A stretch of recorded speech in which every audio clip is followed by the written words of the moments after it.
Mamlaka ya kudhibiti na kupambana na dawa za kulevya DCEA imeteketeza ekari 603 za mashamba ya bangi na kukamata magunia 49 ya bangi katika operation maalum iliyofanyika wilaya ya Mvomero mkoani Morogoro, huku watuhumiwa 13 wakikamatwa kuhusiana na mashamba hayo. Operation hiyo iliyofanyika katika vijiji vya Misengele, Lugenge, Kisaki na Nyarutanga pia ilibaini na kuharibu kambi 21 zilizokuwa zikitumiwa na wakulima wa bangi. Akizungumza kuhusu operation hiyo, Kamishna Jenerali wa DCEA Aretas Limo amesema hatua hiyo ni sehemu ya mkakati endelevu wa serikali wa kudhibiti uzalishaji wa dawa za kulevya nchini, hususan bangi ambayo imeendelea kuzalishwa katika baadhi ya maeneo ya nchi. Mamlaka ya kudhibiti na kupambana na dawa za kulevya katika mwendelezo wa kampeni yake maalum ya kudhibiti dawa za kulevya zinazozalishwa hapa nchini hususan bangi, imeendelea na operation maalum katika vijiji vya Visengele na Lugenge vilivyoko katika wilaya ya Mvomero mkoa wa Morogoro,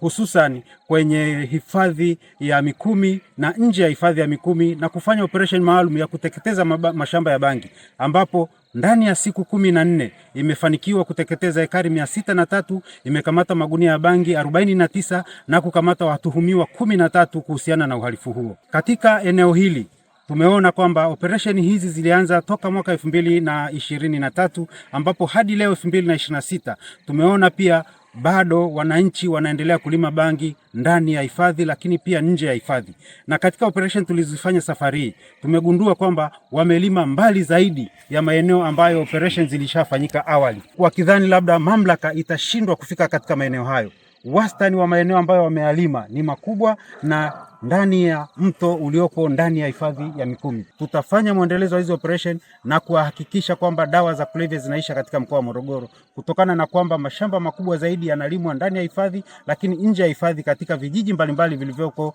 katika mkoa wa Morogoro. Na operation hizi zitakuwa ni endelevu hadi hapo wananchi hawa watakapoacha kulima bangi katika maeneo haya. Lakini pia mamlaka itaendelea kutoa elimu katika maeneo haya, lakini pia kwenye vijiji mbalimbali vinavyozunguka hifadhi na vinavyozunguka mapori haya, ili waweze kuwa na mabalozi wema kwa mamlaka na kutoa taarifa mbalimbali pale ambapo wanapobaini kwamba kuna mashamba katika maeneo haya, pamoja na kwamba maeneo haya yako mbali sana na vijiji na makazi ya wananchi. Lakini mamlaka itaweka intelijensia ya kutosha ili kuhakikisha kwamba hizi operation na hawa wahalifu tutaendelea kuwakamata na kuhakikisha kwamba zao la bangi katika mkoa wa Morogoro linamalizika.